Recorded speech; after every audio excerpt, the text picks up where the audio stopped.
The following is a chapter reading by the Worm Audiobook Project. Please support the original author at parahumans.wordpress.com. Thank you and enjoy. 3.7 Gru was already out of his vehicle and halfway to us by the time Tattletale and I had shut the doors of the van. He was using his power at a low degree over the entirety of his body. The darkness soaked into and through the porous leather of his costume, making him look like a living shadow. Brian had showed me how the visors had vents at the edges to direct the effects of his power around the sides and top of his head, so it wouldn't obscure the face. It wasn't that he couldn't see through the effects of his own power. He could. He explained that the vents were there to create an effect where you could see glimpses of a black-painted skull floating in the vaguely human-shaped form of even darker black. When he had the money to spend, he told me, he was going to get a more complete costume custom-made for him in the same way, to expand on the effect. "Let's move fast," his voice echoed, reverberated, with a hollowness to the sound, like something alien and far away. He was using his power to play with the sound. "Tattletale, see to the door. Bug, with me." Together with Gru, I returned to the van Lisa had been driving.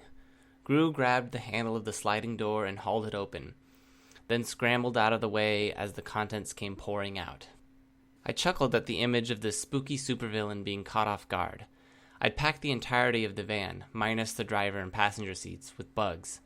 As the doors opened, they spilled out to pool on the wet pavement beneath the door. "Got enough?" his voice echoed. I thought maybe I caught a touch of humor in his tone, behind the influence of his power. I smiled behind my mask. Let's hope. A drive earlier in the morning had given me the opportunity to gather this swarm. It was surprising how many bugs there were in the city, hidden from sight. At any given point in the city, I could generally draw out tens of thousands of bugs from inside walls, sewers, attics, lawns, trees, and even places you would think were too clean or occupied to have any creepy crawlies lurking about. But I could do it over a matter of minutes. These weren't just the bugs I could draw in at a moment's notice, though. Traveling the city had given me the chance to be picky. These were the good ones, each of them fast enough to keep up with me or capable of being carried by those that were. More than that, though, the majority of them were either durable sorts, like the larger centipedes, cockroaches, and beetles, or capable of stinging and biting, with bees, wasps, ants, and black flies making up their bulk. To round out their number, I gathered moths, houseflies, and mosquitoes, who weren't the best attack bugs out there, but were easy enough to get, and served to distract the enemy or bulk out the swarm. There were 350 cubic feet inside the rear of the van. Tattletale had told me that. When they were packed in just tight enough that they wouldn't damage each other or spill past the barrier and into the front seats, it added up to a pretty amazing amount of insects. I called them out of the van and watched as their mass seemed to expand as they spread out. We joined Tattletale at the side door of the bank. I had to admit, I admired the sheer change she was capable of pulling off when donning her costume. Rather, I should say, I admired the effort she'd gone into as Lisa that made her so different from her Tattletale persona. Her mask was narrow, only really surrounding her eye sockets, covering her eyebrows, some of her nose, and some of her cheekbones, but it hid the freckles on the bridge of her nose and changed the apparent lines of her face. Her hair was down and loose, damp from the rain, in contrast to how it was always in a ponytail or braided when she was Lisa.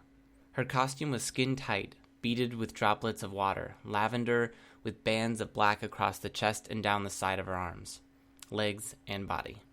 An image of a stylized eye, only visible in the right light, given it was a dark gray and black, was worked into the costume's design. A compact utility belt sat diagonally across her hips, sporting a variety of compact pockets and pouches. Regent was keeping watch a few feet away. From what I'd seen while we prepared, I now knew his costume was deceptive.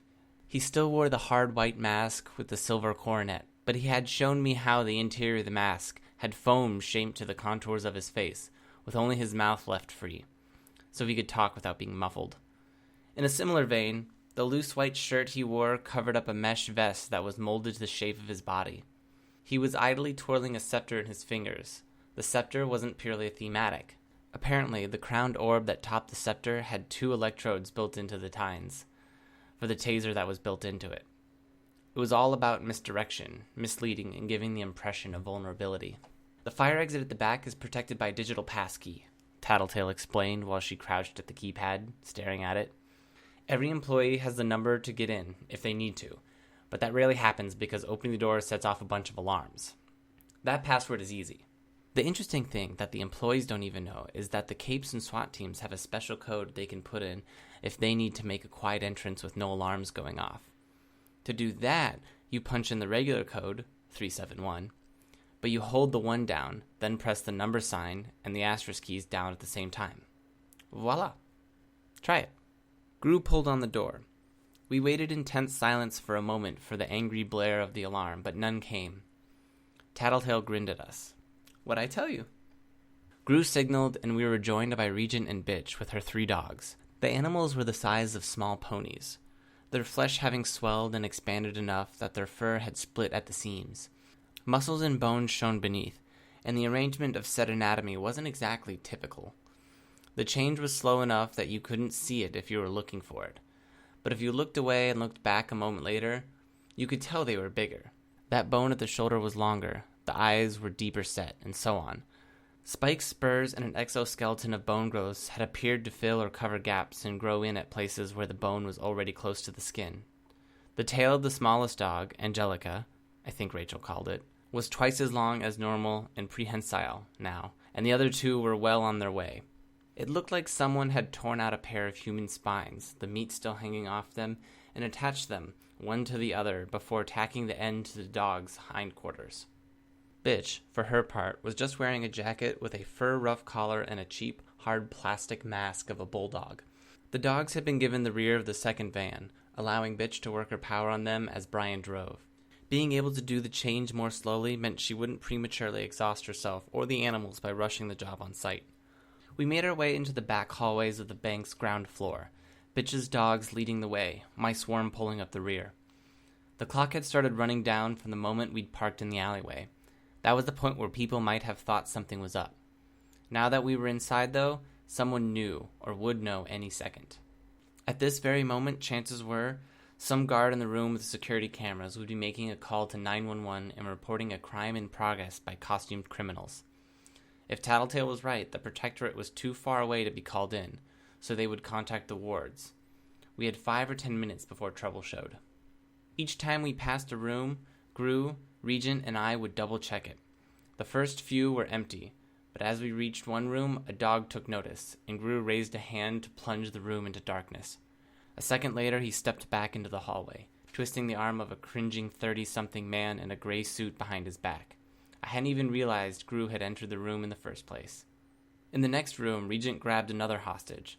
I caught a glance of the man, graying hair and thick around the middle with a pink dress shirt and no jacket, staring at us with wide eyes. He opened his mouth. I think his intent was to cry for help, but broke down into coughs and sputters instead. A second later, he kneeled over and collapsed onto the floor. He tried to climb to his feet, but his elbows bucked and hit the ground a second time. While he continued to struggle, Regent strode into the room with an almost lazy air, grabbing him by the collar and shoving him towards the hallway where we stood. Defeated, Pink Dress Shirt didn't resist. Half walking, half crawling forward as he joined us, he met eyes with the other employees but didn't say anything. We only passed a dozen offices, but it felt like 3 times that number. Gru was on point, glancing into each room and watching for danger from up ahead, with Regent keeping an eye on rooms to our right. That meant I was paying attention to the rooms on the left, as well as keeping an eye out by way of the swarm to our rear. Each time I looked into an office, lunchroom, or conference room, I prayed it would be empty. I didn't want to be any more responsible for all this than I had to. When I saw the last office on the left was vacant, I was relieved enough that I nearly forgot my role in the next stage of the plan. We reached the front lobby of the bank, and Bitch's dogs charged into the room. They were nightmarish, barking, growling, and shaking themselves in a spray of bits of fur and blood as they abruptly grew another foot taller at the shoulder. I had a moment's glimpse of 20 or 30 bystanders and another 6 or so employees of the bank before the lights went out. Gru used his power, and the room was plunged into darkness, the volume of the screams and wails dropping to utter silence in a matter of seconds. We stood in the entryway to the lobby, and there was only nothingness where the bank lobby had been. "Your move, Bug Girl," Tattletale said, reaching forward to put a hand on my shoulder. I closed my eyes. With a mental command, my bugs fluttered into the room from the hallway behind us, flying and crawling over, under, and around us to spread through the room. I noted each person in the lobby as my bugs made contact with them, and left several bugs crawling on each individual. I took 5 seconds to double-check I'd gotten everyone, and belatedly remembered the 2 employees we had brought forward from the back offices. A group of bugs returned from the darkness, brushing my skin on their way to make contact with the pair. Done, I said. Gru swept his arm forward and the darkness parted.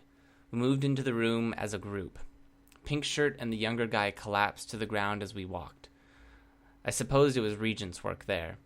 Some of Gru's darkness clung to the surfaces of the doors and the windows, but the room was otherwise clear in a matter of moments, lit only by the fluorescent lights. Everyone except for us was lying on the floor, crouched behind a desk or huddled in the corners. 2 of Bitch's dogs were standing in front of the main entrance, while the smallest was standing near the vault. All 3 of the monsters were the size of cars now. 15 minutes, I called out to the room, my heart in my throat. We won't be here any longer than that. Stay put, stay quiet. We'll be gone before 15 minutes are up. You'll be free to give your statement to the police and then go about your day as usual. This isn't a TV show, this isn't a movie. If you're thinking about being a hero, don't. You'll only get yourself or someone else hurt. I held up my hand, fingers outstretched, a familiar spider perched on the tip. If you are thinking about running, making a phone call, or getting in our way, this is a good reason to reconsider. This little creature and her 100 sisters that I just brought into this room are under my complete control. I had the spider drop from my fingertip, dangling by a thread by way of demonstration. She's a black widow spider. A single bite has been known to kill a full-grown human, or put them into a coma. You move, talk, try to find or kill the spider I just put on your bodies, in your clothes, and your hair, I'll know in split second, and I'll tell them to bite you several times. I stopped to let that sink in. I looked over the room. 40 or so people. I saw a full-grown man with a tear rolling down his cheek. A teenager with freckles and brown curls was glaring up at me with raw loathing in her eyes. At one of the counters, a matronly bank employee was shaking like a leaf. My taking hostage like this, it had been my idea. So help me. As horrible as it was, it had been necessary. The worst-case scenario was some regular schmuck in the bank pulling some stunt and getting themselves or others hurt or killed. I couldn't let that happen if I was in a position to help it. If it meant keeping them quiet and out of the way, I was willing to terrorize them. As I saw the effect I'd had on these people, that justification felt really thin. I was going to hell for this.